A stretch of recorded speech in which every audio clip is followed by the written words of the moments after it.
Hello everyone, welcome back to another video. Second part, alternating current, right? So the first shading will be AC circuits. इसमें हम लोग क्या क्या पढ़ेंगे? इसमें हम लोग पढ़ेंगे purely resistive circuit, purely inductive circuit and purely capacitive circuit. पहले ये तीन चीज़ पढ़ेंगे और उसके साथ साथ RLC का कॉम्बिनेशन अगर हो सकता है वो भी पढ़ा देंगे। और एक वीडियो होगा और दो वीडियो होगा एक्चुअली, दो वीडियो में पूरा AC का जो भी जितने भी सारे PYQ थे सारे सब कुछ हो जाएगा, ठीक है। तो चलिए स्टार्ट करते हैं। 1 घंटा का लेक्चर होगा, एकदम पूरा total 1 hour lecture. So AC circuit containing resistor only, और हेडिंग देना है purely resistive circuit.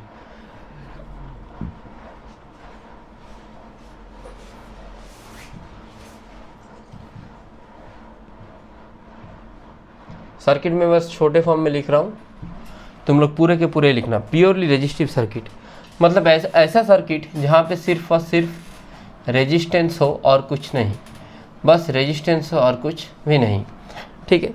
Let's assume the EMF in this one. कोई बात करेगा तो मैं टांग खींच लूँगा। Equal to V0 sin omega t, ठीक है। Equal to V0 sin omega t होगा। यहाँ पे रेजिस्टेंस कितना है? R लिख सकते हो। टांग मतलब इंग्लिश वाला टांग बोल रहा हूँ। I इक्वल टू होता है E/R, होता है ना। सूरज यादव जी बोलिए। I मतलब V/R होता है, V मतलब क्या इधर ये है, तो E/R होगा। तो E0/R sin ओमेगा t होगा। है कोई प्रॉब्लम? सूरज यादव जी प्रॉब्लम नहीं है बोल दिए, मतलब नहीं है, भाई है अपना, ठीक है। ज़्यादा कुछ बोलोगे उड़ा देगा। हाँ equal to I0 sin omega t।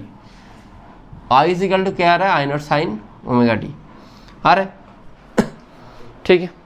तो देखो EMF भी E0 sin ओमेगा t है, करंट भी I0 sin ओमेगा t है। दोनों के बीच में कोई फेज डिफरेंस है? दोनों के बीच में कोई फेज डिफरेंस है? नहीं है फेज डिफरेंस। क्यों? क्योंकि दोनों का एंगल कितना है? फेज कौन सा है? अच्छा फेज पता है तुम लोगों को, ऐसे में पढ़े हो। और जिन लोगों को नहीं मालूम मैं बोल दे रहा हूँ, फेज ये वाला है, दिस वन इज फेज। इसका जो भी एंगल है वो उसको हम लोग क्या कहते हैं? फेज कहते हैं। इसका जो भी एंगल है उसको हम लोग क्या कहते हैं? फेज कहते हैं। दोनों के बीच में एंगल का कोई डिफरेंस है? नहीं है। तो फेज मतलब इसको तुम फाई मान लो, φ1, इसको तुम मान लो φ2। सो लिखो कि current and voltage both are in same phase. Current and voltage both are in same phase, both are in same phase। लिखियो नन चेंज करूं। अब देखो यहाँ पे फेजर में थोड़ा सा बोलना चाहूँगा। फेजर का काम है, व्हाट इज फेजर।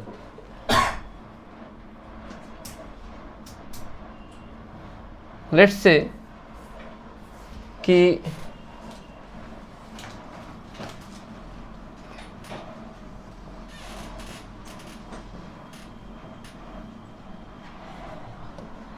ऐसा एक सर्किट है, दूसरा वाला सर्किट ऐसा है। देखो मेरा बोलने का मतलब ये है कि एक येलो वाला है और एक स्काई कलर के, है ना। दोनों को हम लोग ऐसे लिख सकते हैं। फेजर मीन्स जैसे हम लोग ह्यूमन बीइंग में एज का डिफरेंस होता है, वैसे इधर वेव में फेज का डिफरेंस होता है। मान लो कि मेरा उम्र तुम लोगों से ज़्यादा है, तो मेरा बर्थ ईयर भी तुम लोगों से पहले होगा। मैंने बर्थ पहले लिया, मैंने पढ़ा क्लास 10th मैंने पहले पास किया, मेरे बाद तुम लोग किए। फिर 12 मैंने पास कर लिया पहले, तुम लोग नहीं किया हो। फिर मेरा शादी पहले होगा, फिर तुम लोग का होगा। ऐसे थोड़ी ना हो जाता है कि तुम लोग का पहले हो जाएगा फिर मेरा होगा। कभी कभार हो भी जाता है, लेकिन वो बात छोड़ो ना। जनरली जो होता है, ठीक है, कभी कभार कर लेते हैं लोग। क्लास 9 में लड़का लोग हम शादी कर लिए, हो जाता है ना कभी। हाँ बांग्लादेश नहीं, स्कूल में हर जगह चलता है। हम भी पढ़े हुए हैं, ठीक है। स्कूल में एकदम पक्की बात दे देते हैं, हम तुम्ही से शादी करेंगे। हो सके तो वो रेड रेड पेन से ये भी कर देते हैं, इधर सिंदूर भी लगा देते हैं। राजस्थान नहीं, तेरे स्कूल में होता होगा राजस्थान, रेड पेन से लोग सिंदूर भी लगा देते हैं। आज से हम तुम्हारा खाना पीना का भार लेते हैं, खुद खुद क्या खाएगा पता नहीं। देख, तो बोलने का मतलब ये है कि ए बी, देख जीरो कौन था पहले, ए, जीरो से पिक पे कौन गया पहले, ए गया, बाद में कौन जा रहा है, बी जा रहा है। तो जीरो से जो पिक पे पहले पहुंचेगा वो होता है लीडिंग, मतलब यहाँ पे कौन लीड कर रहा है, ए लीड्स बी, कितने से, let's say this one is angle, इसको थीटा मान ले, बाई थीटा। इसका ऐसे भी लिख सकता है, बी लैग से बाई थीटा, लिख सकता है, बी लैग से बाई थीटा, होगा? कोई प्रॉब्लम है? नहीं है। तो ऐसे ही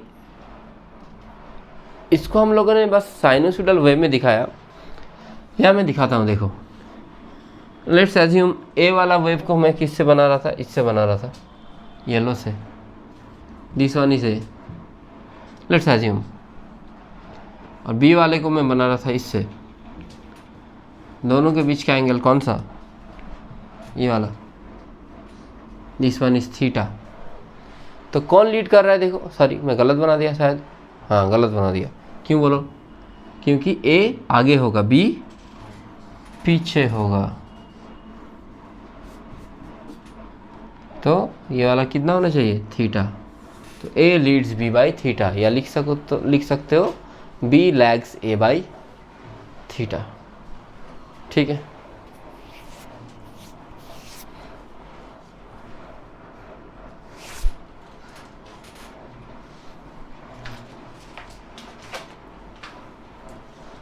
चलो अब चलते हैं वही एसी सर्किट पे चलते हैं फिर से। ठीक है, अब यहाँ पे देखो, करंट का भी सुने हो, 240 एम्पियर का करंट होता है, 240 वोल्ट का करंट होता है, 240 वोल्ट का वोल्टेज होता है, करंट होता है 5 ampere, 6 ampere, 3 ampere, 10 ampere, 12 ampere, 24 ampere ज़्यादा से ज़्यादा। तो करंट का वैल्यू हमेशा वोल्टेज से क्या होता है, कम, मतलब कि कम हो तो अच्छा है, ज़्यादा हो जाएगा तो फिर शॉर्ट सर्किट हो जाएगा। तो यहाँ पे देखो दोनों ही ओमेगा टी है, तो अगर तुम ग्राफ बनाओ तो ई नॉट कौन सी साइड होना चाहिए, साइन ओमेगा टी, टी का वैल्यू 0 होगा तो ई नॉट की तरफ होना चाहिए। मान लो ऐसा है, ये वाला एंगल कितना है, ओमेगा टी, इसका वैल्यू भी ये ई का, आई का वैल्यू कितना, आई नॉट साइन ओमेगा टी। तो आई और ई दोनों एक ही डायरेक्शन पे होगा, क्योंकि दोनों का एंगल कितना है, सेम ही तो है। तो आई भी इसी डायरेक्शन पे होना चाहिए। तो E and I both will be in same direction and the angle form will be omega T, and the angle form will be omega T.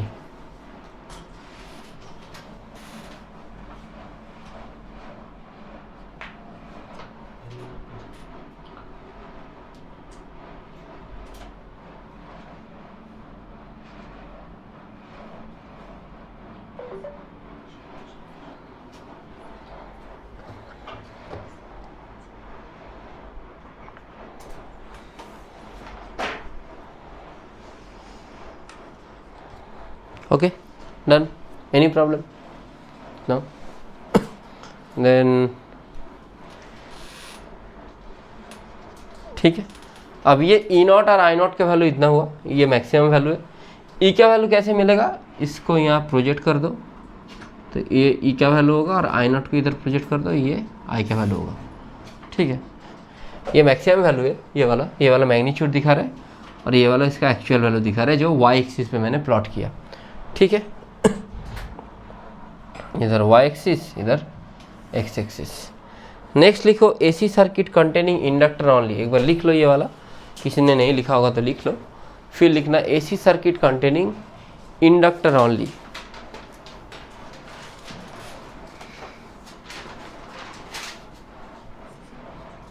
Containing inductor only.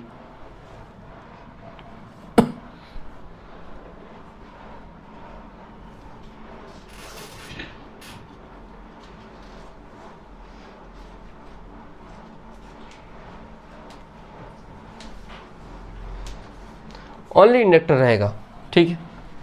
इसको भी बनाते हैं।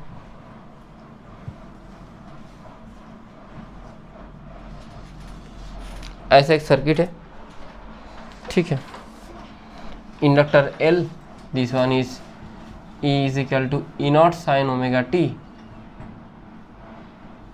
होगा, प्लस जा रहा है माइनस फॉर एन इंस्टेंस, क्योंकि हमेशा प्लस माइनस क्या हो जाता है, चेंज हो जाता है ना, समझ रहे हो, हमेशा प्लस माइनस चेंज हो जाता है। E is equal to V is equal to formula क्या पता है, L di by D T, तो यहाँ पे भी वैसे ही सेम फार्मूला होगा, E is equal to L di by D T. E के जगह में क्या आएगा बोलो, ई नॉट, छोटा ई नॉट बड़ा ई नॉट एक ही है, ठीक है, कोई प्रॉब्लम नहीं है। लिखो फिर ई नॉट साइन ओमेगा टी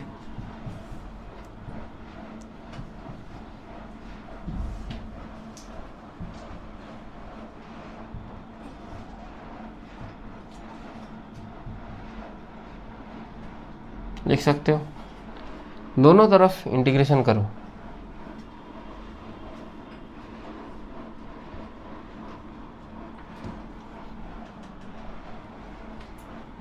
देखो ई नॉट कॉन्स्टेंट है, बाहर जाएगा, किसके इंटीग्रेशन करते हैं हम लोग, sign omega T D T का, और इधर एल डी आई, ठीक है। साइन ओमेगा टी के इंटीग्रेशन करते हो तो कितना आएगा, कॉस आएगा, माइनस कॉस आएगा, सही है। तो माइनस लिखो कॉस ओमेगा टी, और ओमेगा मल्टीप्लाई है तो नीचे एक डिवाइड होगा, एल आई लिख सकते हो ऐसे, है कोई प्रॉब्लम। इसको मैं थोड़ा सा हटाता हूँ इधर,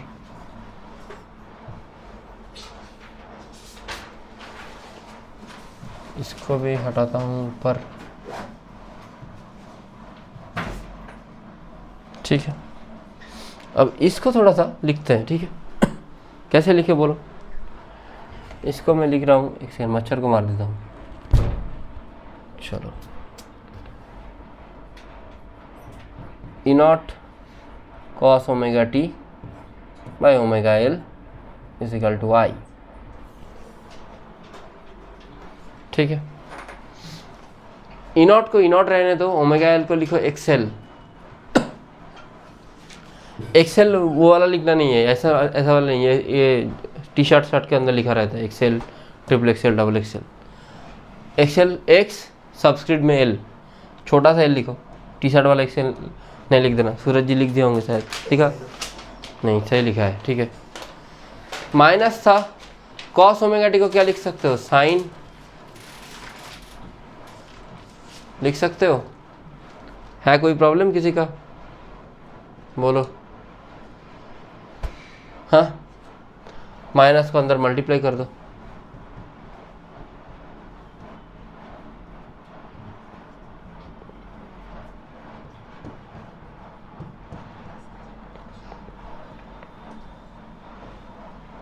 होगा, ठीक है।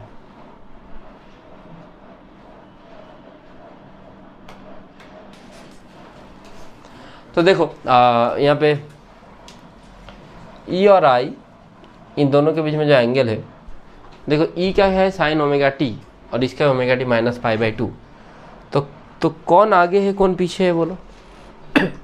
ई आगे है, कितना आगे है बोलो, EMF का ओमेगा टी, इसका omega T minus pi by two, मतलब इसका थोड़ा पीछे है ना। तो ऐसे ग्राफ ड्रॉ करोगे तो कैसा आएगा, देखो मैं दिखाता हूँ, एक second. Let's say this one is I, E, तो आई कहाँ होगा, ये ओमेगा टी है, ठीक है। देखो सही से, ये वाला एंगल ओमेगा टी है, ओमेगा टी से तुम ओमेगा टी से तुम कहाँ जा रहे हो, फिर से पाई बाई टू जा रहे हो, किधर, नेगेटिव, नेगेटिव मतलब क्लॉकवाइज। हमेशा एंटी क्लॉकवाइज पॉजिटिव होता है और क्लॉकवाइज क्या होता है, नेगेटिव। क्लॉकवाइज मतलब पता है सूरज यादव जी, मतलब कौन सा वाला, हाँ, क्लॉक के साथ मतलब कि ऐसे घूमता है ना? नहीं ऐसे। हाँ ऐसे ना? हाँ डिटर्जेंट धुलाई होगा इन लोगों का तब पता चलेगा। चलो omega T minus pi by 2 यानी नीचे की तरफ आएगा करंट, है ना? तो हो गया, इसका वैल्यू भी आ गया। अब तुमको अच्छा ये ई नॉट लिखो, फिर से आई नॉट लिखो, फिर यहाँ से जो प्रोजेक्शन होगा ये आई का होगा और ये इसका जो प्रोजेक्शन होगा ये ई का होगा, ठीक है? अच्छा और दूसरा वाला ग्राफ भी बना देते हैं, यहीं बना देते हैं, इसको थोड़ा छोटा करके, पेज वेस्ट नहीं करना है, ठीक है? इसको हटाता हूँ, उधर साइड हो जा। चलो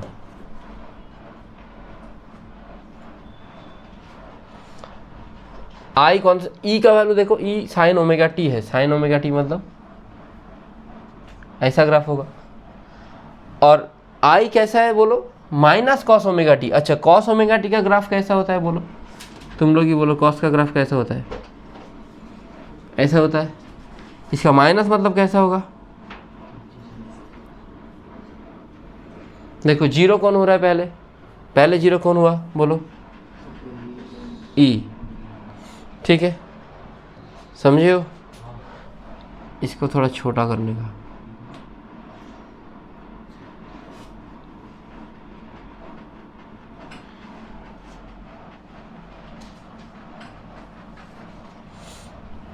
आई का वैल्यू हमेशा छोटा होता है थोड़ा सा, और जीरो से मैक्सिमम कौन जा रहा है पहले? ई। और आई देखो जीरो इधर हो रहा है, मैक्सिमम इधर जा रहा है, ये आई का ग्राफ है, ठीक है?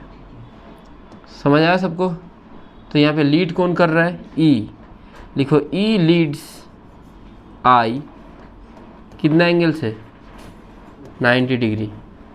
या ये भी लिख सकते हो I lag E by 90 degree. I lags E by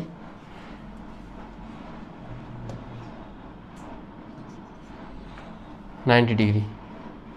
सही है? Okay done. नेक्स्ट बोलो, लिख लो। स्कूल में कौन सा चैप्टर चल रहा है अभी अमन? हाँ मैग्नेट, मैग्नेट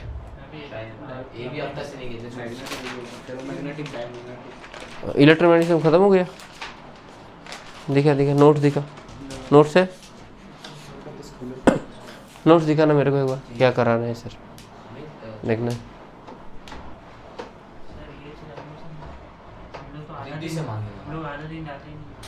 रिद्धि से मांग लूँगा, ठीक है ओके।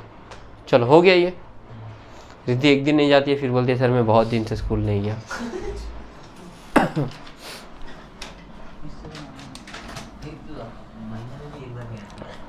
यहाँ पे मैंने एक टर्म लिखा था XL. XL is equal to क्या होता है? Omega L. XL is equal to क्या होता है? Omega L. What is omega? Omega is angular frequency. ये दिया रहता है, ठीक है? लेट्स से दिया हुआ है E is equal to E naught sine omega T, sine 100 pi T. तो ओमेगा का वैल्यू कितना है? 100 पाई, ठीक है? एक्सेल में omega L, omega is angular frequency, L is inductance. L का वैल्यू हम लोग तो इंडक्टर में देखे हैं, एल को क्या कहते थे?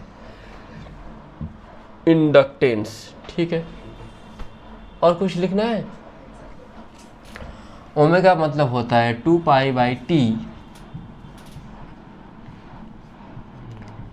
2 पाई एफ। तो लिखो इधर 2 पाई एफ एल।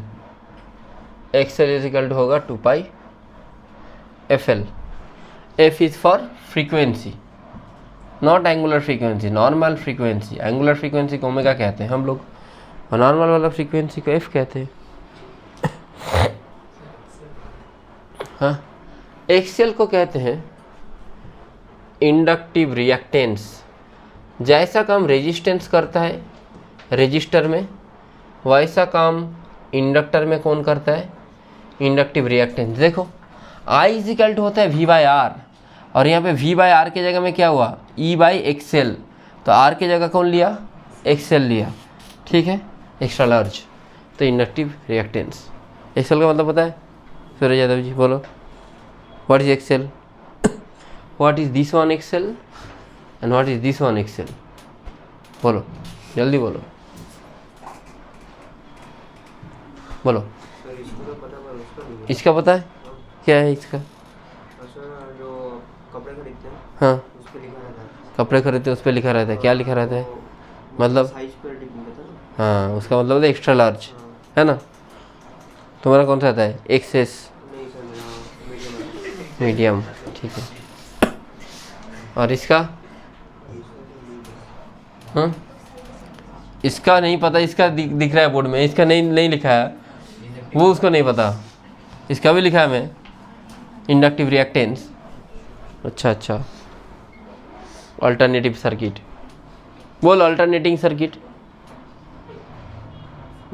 एसी का फुल फॉर्म, इसका अल्टरनेटिंग सर। हाँ अल्टरनेटिंग, अल्टरनेटिव सर्किट। मेरा माथा इधर इधर अल्टरनेटिव हो रहा है। लिखो AC containing capacitor only, AC containing capacitor only. AC वाला चैप्टर तो छोटा ही है, जल्दी जल्दी हो ही जाएगा। एसी कंटेनिंग कैपेसिटर ओनली और purely capacitive circuit, purely CAP-CKT means purely capacitive circuit और AC containing capacitor only। Graph और सॉरी ग्राफ नहीं, सर्किट कैसा होगा बोलो। ये क्या है सूरज यादव जी जो मैं अभी ड्रॉ कर रहा हूँ, ये वाला कैपेसिटर, उसका यूनिट बोलो, जल्दी बोलो।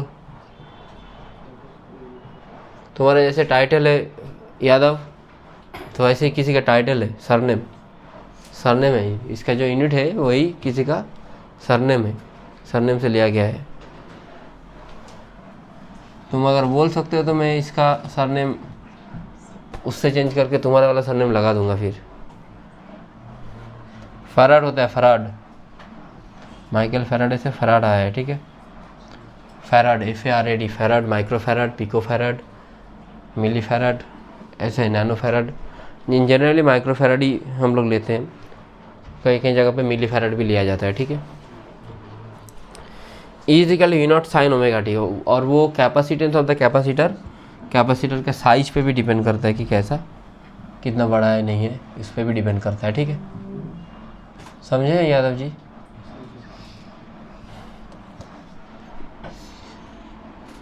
देखिए प्योरली कैपेसिटिव सर्किट में क्या होता है, यहाँ पे जो करंट है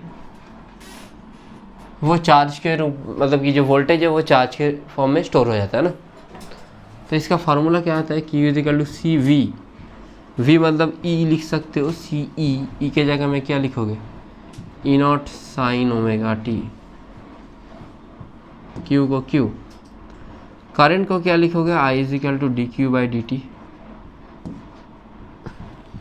C E नॉट बाहर रहेगा क्योंकि डेरिवेटिव करने पे जो भी सारे कांस्टेंट है उसका हम लोग बाहर लिखते हैं।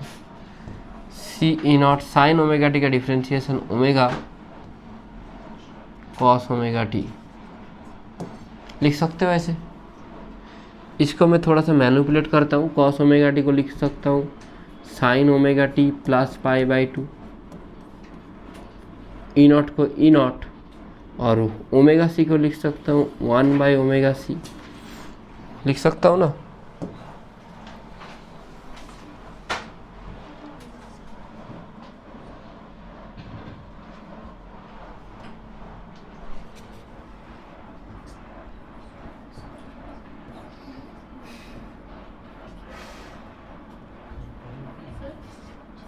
एक सेकेंड,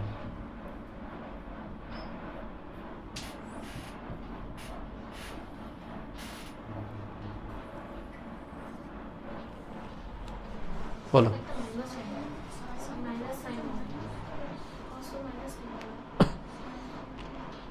अच्छा ओके ओके, सॉरी सॉरी। एक second, E naught sine omega T कैसे? साइन 90 प्लस थीटा भी तो कॉस थीटा ही होता है। Sine 90 minus theta cos theta होता है, साइन 90 प्लस थीटा भी तो होता है। ऐसे कैसे नहीं होता है? Sine 90 plus theta cos theta, sine 90 minus theta cos theta होता है, लेकिन साइन 90 प्लस थीटा भी तो कॉस थीटा होता है। सही तो है, सही है। साइन का कॉस होता है, अच्छा कॉस होता है, ओमेगा है सामने। साइन कॉस थीटा को क्या लिख सकते हो? साइन 90 प्लस थीटा क्या होता है? कॉस थीटा ही ना होता है। ठीक है, अब इसका ग्राफ देखो। ग्राफ छोड़ो पहले, देखो कि फेज कैसे आ रहा है। ई का आ रहा है ई नॉट साइन ओमेगा टी, और करंट का कितना आ रहा है? इसको आई लिखो, गलती से मैं ई लिख दिया, इसको आई लिखना का है, इसको लिखो I naught by E naught by X C sine omega T plus pi by 2।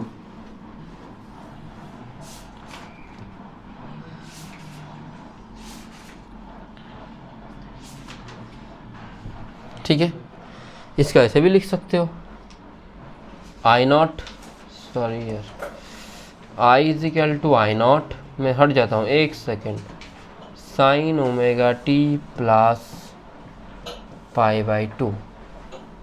इसका आप लोग चाहे तो ऐसे भी लिख सकते हो। ई नॉट बाई एक्स सी की जगह में मैंने क्या लिखा? आई नॉट लिखा। ठीक है, अब इस पे देखो, इस पे कौन आगे जा रहा है? ई आगे जा रहा है कि आई आगे जा रहा है? आई, क्योंकि आई का प्लस है, प्लस पाई बाई 2। मतलब अगर तुम ग्राफ बनाओ, अगर मैं ग्राफ बनाऊं,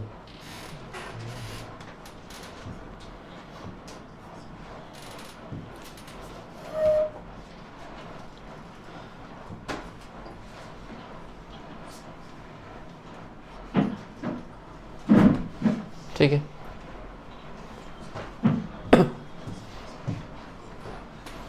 दिख रहा है ये वाला? नहीं दिख रहा होगा शायद, एक सेकेंड। अगर मैं ग्राफ बनाऊं इसका, तो ई का ग्राफ अगर ऐसे बना, आई का कैसे बनेगा बोलो? क्योंकि आई ई से आगे जा रहा है, कितना आगे जा रहा है? 90 degree. Omega T plus pi by 2 है, तो अगर मैं इधर ई लिखूं तो मेरे को यहाँ क्या लिखना होगा? आई, इन दोनों के बीच एंगल कितना है? 90। ई तो नहीं लिख सकता, ई नॉट आई नॉट, इसका प्रोजेक्शन को लिखूंगा आई, इसका प्रोजेक्शन को लिखूंगा ई, और इसका ग्राफ कैसे बनाऊंगा? बोलो बोलो, E naught sine omega T, E naught का ग्राफ कैसे होगा? Sinusoidal graph. और आई का ग्राफ में क्या आ रहा है? कॉस ओमेगा टी, कॉस का ग्राफ कैसे होता है बोलो? तो ये आया आई का ग्राफ, और हरा वाला आया ई का ग्राफ। समझे हो? ये जो हरा वाला है ये आया ई का ग्राफ, और जो ब्लू वाला है वो वाला आई का ग्राफ। देखो सही से देखना, कौन पहले मैक्सिमम हो रहा है? आई। बाद में मैक्सिमम कौन हो रहा है? ई। आई को तुम यहाँ से भी लिख सकते हो, ठीक है, सॉरी, आई को चाहो तो यहाँ से भी लिख सकते हो, यहाँ से। ठीक है, देखो जीरो से पहले मैक्सिमम में आई गया, बाद में जीरो से पहले मैक्सिमम में कौन जा रहा है? ई जा रहा है। ठीक है यादव जी, समझ आया? एक चीज़ नोटिस करने का बात है, एक सी इज इक्वल टू होता है 1 बाई ओमेगा सी। ओमेगा को लिख सकते हैं 2 पाई एफ सी। एक्स सी मतलब कैपेसिटिव रिएक्टेंस,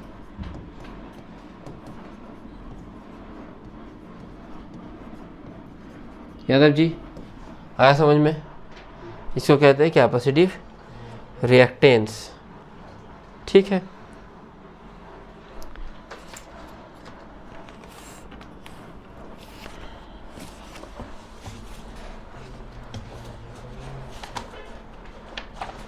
लिखो लिखो जल्दी लिखो, फिर नया कुछ बोलना है, बोलो।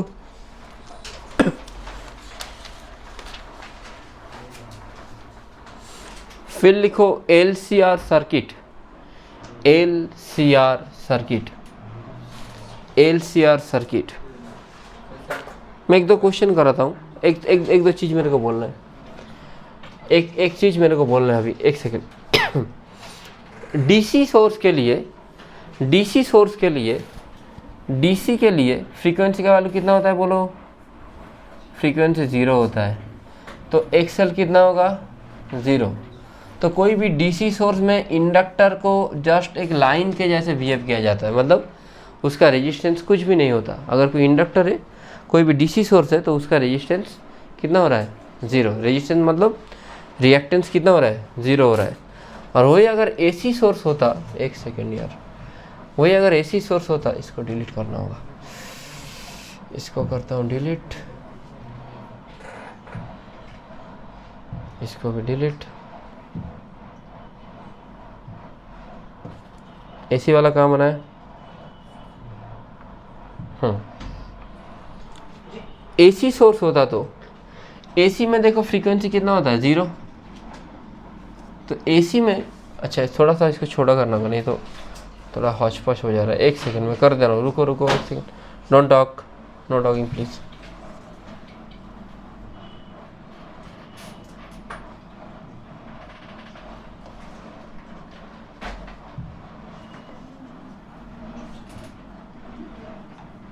Don't talk. देखो, यही अगर एसी सोर्स के लिए होता, डीसी के लिए एफ का वैल्यू होता 0, डीसी के लिए एफ का वैल्यू होता 0, तब एक्सी का वैल्यू कितना होता? Infinite, 1/0 infinite. मतलब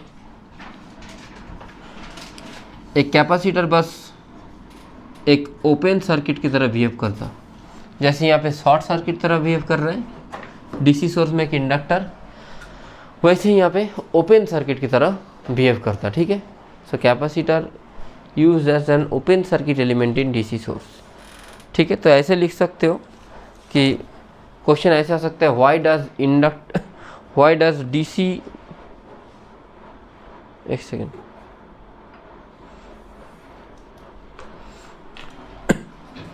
why does inductor passes DC and capacitor don't allow DC?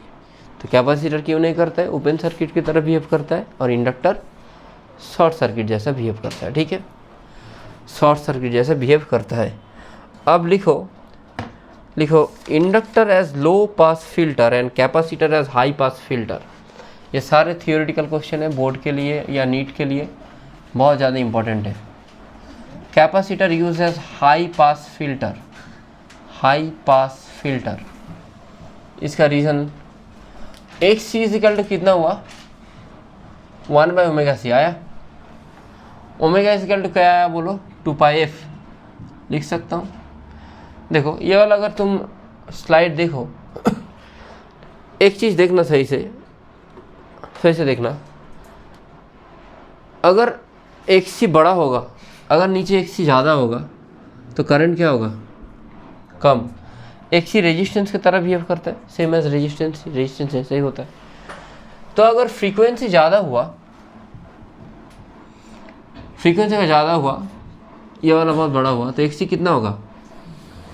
हाँ, कम होगा। एक्स सी कम होगा तो करंट कितना होगा? ज़्यादा होगा। यानी कैपेसिटर हाई फ्रीक्वेंसी में ऑपरेट करो तो तुम्हारे लिए अगर करंट तुमको ज़्यादा चाहिए तो उसके लिए अच्छा है ना। तो capacitor high frequency side operate करो तो करंट तुमको मिलेगा, इसलिए इसको क्या कहते हैं? High pass filter. ठीक है, समझे हो? अब इंडक्टर के केस में देखो, इंडक्टर में क्या होता है? इंडक्टर में मैं इधर लिख देता हूँ, I = V/XC, यानी V/1/ωc, सॉरी,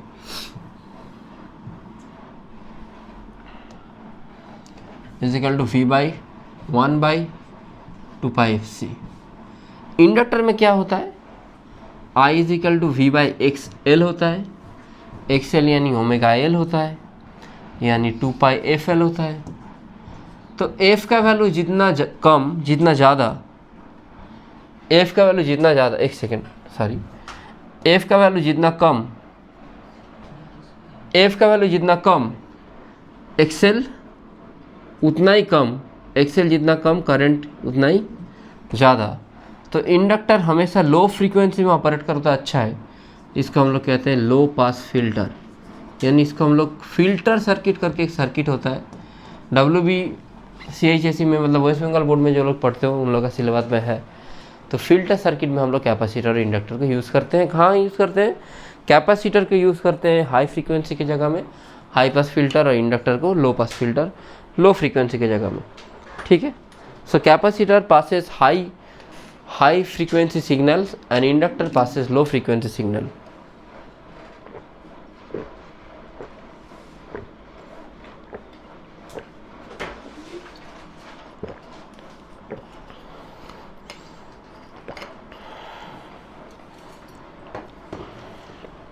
इतना तक तो समझ ही गए होगे, है ना। चलो अब चलते हैं नेक्स्ट टॉपिक पे। नेक्स्ट टॉपिक लिखो, क्या लिखोगे बोलो? लिखो LCR सीरीज सर्किट। आज ही ख़त्म कर दे क्या? क्वालिटी फैक्टर बचा हुआ है बस। रिजेक्टर सर्किट में पढ़ाऊँगा नहीं, क्योंकि नहीं है अभी। Power in and AC circuit भी बचा हुआ है, और एक दिन लगेगा, और एक दिन में ख़त्म, और एक दिन 1 घंटा में ख़त्म। बाकी 1 घंटा हम लोग क्वेश्चन प्रैक्टिस कर लेंगे, 1 दिन में ख़त्म हो जाएगा। ठीक है।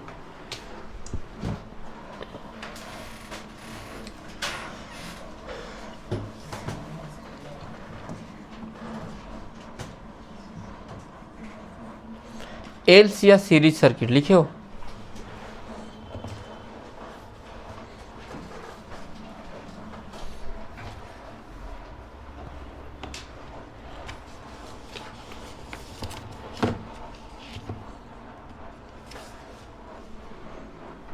ठीक है, चलो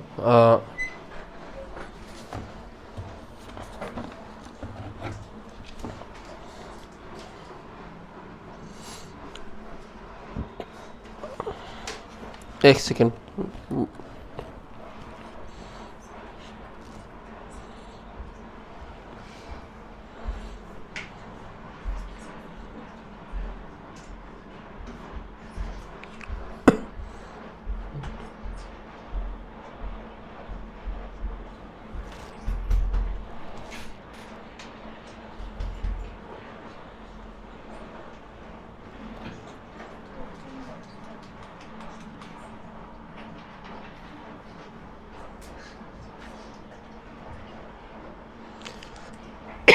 चलो LCR सीरीज सर्किट, वैसा वाला सर्किट कैसा होता है? यहाँ पे LCR तीनों का तीनों एलिमेंट होगा।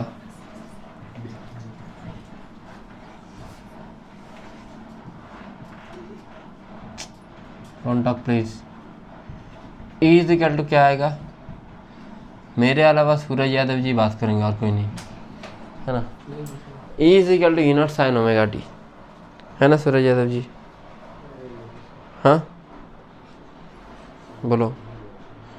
गया में स्कूल है आपका, और आप इधर रह रहे हो, स्कूल नहीं कर रहे हो। सही बात है क्या? स्कूल जाना चाहिए। हाँ, अपना स्कूल को घटिया जगह बोल रहे हो तुम। देखो कुछ भी ऐसे वीडियो में भेज दूंगा ये वाला, फिर तुमको प्रैक्टिकल में 30 में से 3 मिलेगा, चलेगा? तब 30 में से 3 मिला तो चलेगा? हाँ अच्छा, इसमें क्या होता है देखो, लेट्स एज्यूम करंट ये वाला डायरेक्शन पे, मैं वोल्टेज ट्रायंगल पहले ड्रॉ कर रहा हूँ। कौन सा वाला ट्रायंगल? वोल्टेज। मैं इसको तुम लोगों को ये वाला चीज़ बस ग्राफिकली समझाऊंगा, ठीक है। लेट्स एज्यूम मैं वोल्टेज ट्रायंगल ड्रॉ कर रहा हूँ, वोल्टेज ट्रायंगल, फिर आएगा इम्पीडेंस ट्रायंगल। देखो मान लो कि करंट इस डायरेक्शन पे है, तुमको पता है कि करंट और रेजिस्टेंस के अक्रॉस जो वोल्टेज है वो दोनों एक ही डायरेक्शन में होता है, पता है ना। रेजिस्टेंस वाला सर्किट कहाँ है? रेजिस्टिव सर्किट देखो, E और I दोनों एक ही डायरेक्शन पे है, तो तुम लिख सकते हो E और I दोनों सेम डायरेक्शन पे, है ना। अब कैपेसिटर वाले में देखो, कैपेसिटर वाले में आई इससे आगे था, ई पीछे है, इससे आई आगे है, तो यहाँ भी आई तो एक ही डायरेक्शन पे है। तो वोल्टेज अक्रॉस कैपेसिटर जब भी मैं लिखूंगा, ई को ई मत लिखो, ऐसे वी आर लिखो, V R. Voltage across capacitor किधर होगा, पीछे होगा। और इंडक्टर वाले में देखो, प्योरली इंडक्टिव सर्किट में देखो, इंडक्टर वाले में देखो करंट कहाँ है, इधर है। कौन आ गया है अभी, ईएमएफ आ गया है ना। तुम एंटी क्लॉक जाते हो, करंट पहले आया फिर आया ईएमएफ, है ना। करंट के आ गया ना ईएमएफ, मतलब वोल्टेज जो भी है वो करंट के आगे है ना। तो अगर इसको मैं वी से लिखता हूँ, मैं इसको अच्छे से बनाता हूँ, एक सेकेंड।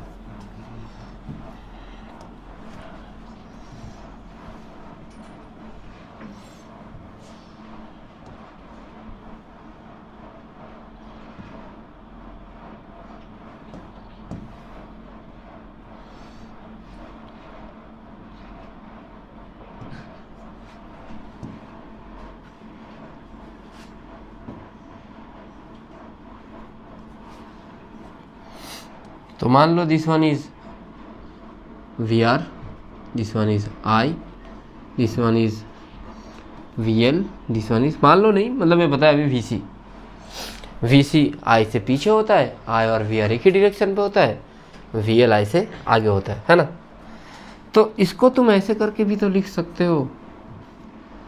नेट रिजल्टेंट में निकालूंगा अभी, देखो अगर वी एल वी सी, अरे यार सीधा हो जाओ, अब हुआ सीधा। हाँ, अगर वी एल वी सी से ज़्यादा है तो ऐसे तो लिख सकते हो ना,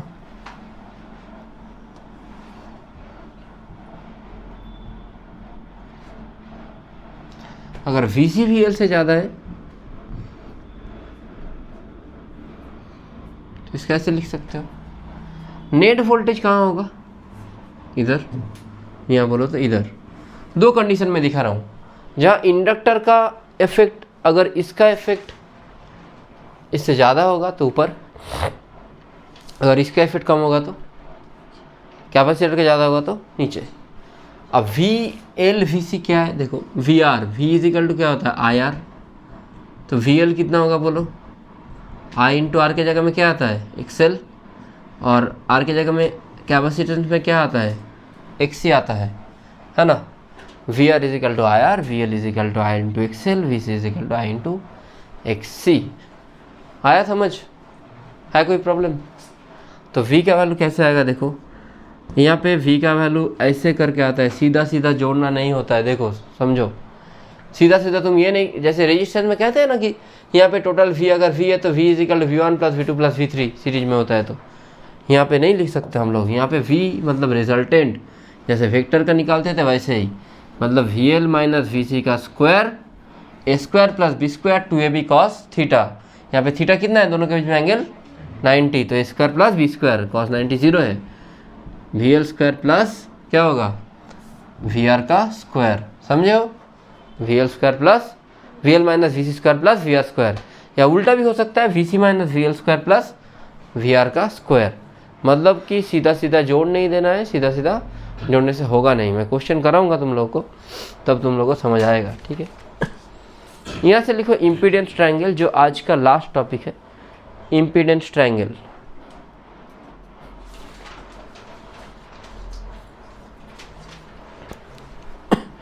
जो आज का लास्ट टॉपिक है इम्पीडेंस ट्रायंगल, उसके बाद हम लोग कल से बाकी सब पढ़ेंगे और क्वेश्चन भी करेंगे। इम्पीडेंस ट्रायंगल कैसा आता है, देखो मैं नेक्स्ट पेज में लेके जा रहा हूँ। मैं बस इसको कॉपी कर रहा हूँ, वोल्टेज ट्रायंगल को। एक सेकेंड, कॉपी पेस्ट करना होगा मेरे को। इसको मैं कॉपी कर रहा हूँ, कॉपी, फिर जाता हूँ नेक्स्ट पेज में, फिर करता हूँ पेस्ट। नहीं है,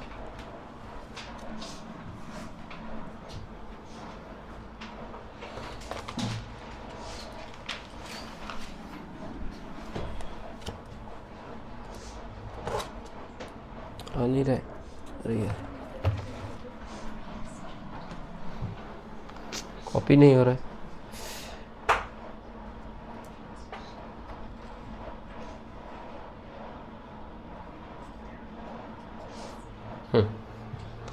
ये वाला आया था मेरा वोल्टेज ट्रायंगल, इसी से आएगा मेरा इम्पीडेंस ट्रायंगल।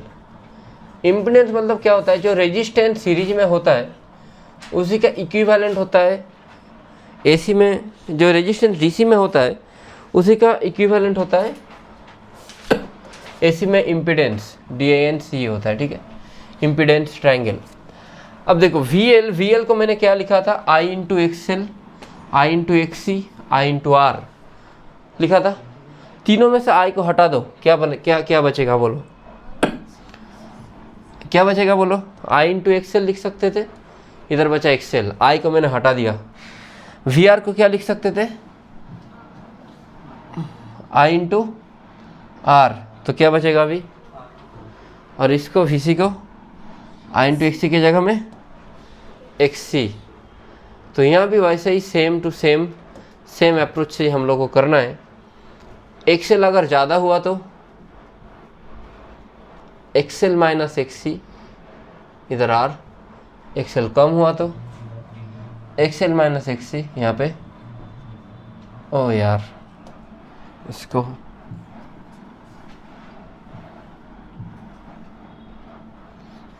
यहाँ पे R। इसका रिजल्टेंट को Z कहते हैं, इधर भी इसको Z कहेंगे। देखो एक चीज़ मैं बताऊंगा अभी, Z इज इक्वल टू क्या होगा बोलो फिर से, vector sum this one square plus this one square, 2ab cos theta cos 90 0 होता है ना। तो वेक्टर में जैसे डायरेक्शन होता है यहाँ भी डायरेक्शन होना चाहिए। तो इसका अगर तुम फाई मान लो, tan फाई का वैल्यू कितना आएगा बोलो, y बाई एक्स यानी XL minus XC by R। और इसके लिए होता तो ये XC minus XL by R हो जाता, ठीक है। अगर फाई लिखो, if XL is greater than XC, if XL is greater than XC, अगर XL XC से ज़्यादा है तो tan फाई पॉजिटिव होगा। और हम लोग सर्किट को कहेंगे, कैसा सर्किट बोलो, अगर ये वाला ज़्यादा है तो L का इफेक्ट ज़्यादा है तो इसको क्या कहेंगे हम लोग, इंडक्टिव सर्किट कहेंगे। कौन सा सर्किट, इंडक्टिव सर्किट। और दूसरा अगर हुआ तो XC अगर XL से ज़्यादा हुआ तो tan फाई क्या होगा, नेगेटिव आएगा ना, tan फाई आएगा नेगेटिव, तो हम लोग उसको कहेंगे कैपेसिटिव सर्किट, ठीक है, ठीक है ना। बस एक लास्ट अंतिम चीज़ है, वो लिख लो, उसके बाद छोड़ देंगे, कि छोड़ दें, last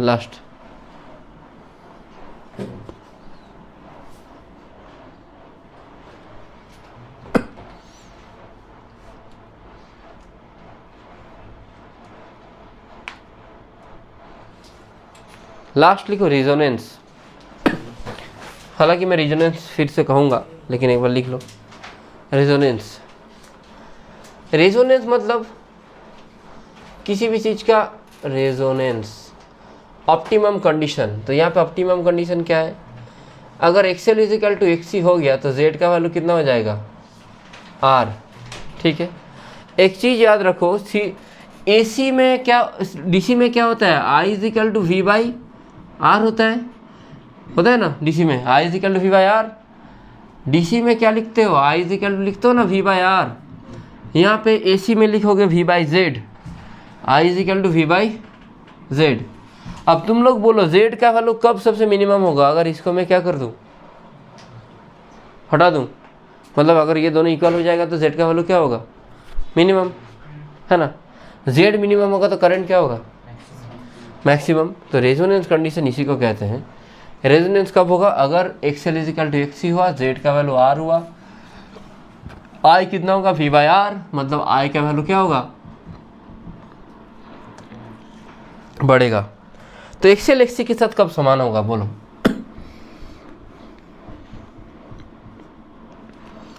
XL is equal to XC, XL is equal to होता है omega L, XC is equal to 1 by omega C। तो omega square is equal to LC, sorry,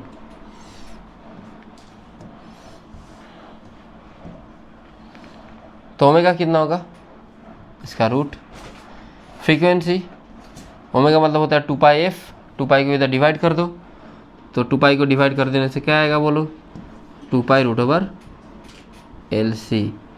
ये आता है आपका पूरा का पूरा रेजोनेंस का कंडीशन, और f को कहते हैं रेजोनेंस फ्रीक्वेंसी। किसी भी जगह रेजोनेंस फ्रीक्वेंसी फाइंड आउट करने के लिए दिया गया तो तुमको ये वाला फार्मूला अप्लाई करना है। मैं क्वेश्चन कराऊंगा, कोई टेंशन लेने का बात नहीं है, क्वेश्चन होगा इससे। f इजिकल टू आता है 1/2π√LC, ठीक है, आया।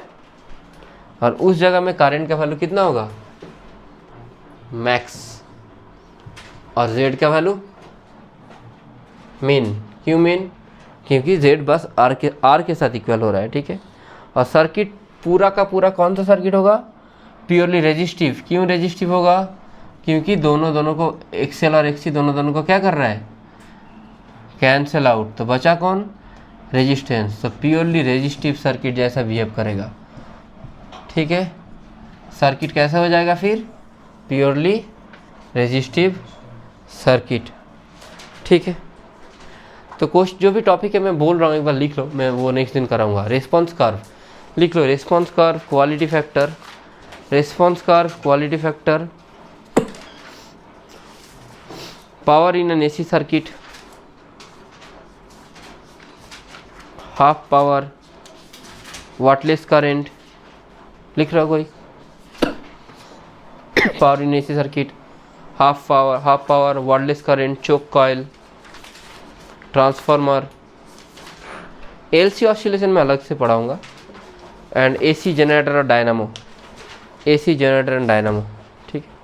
ये सारे चीज़, LR सर्किट तो पढ़ा दिया मैंने, पहले ही पढ़ा दिया।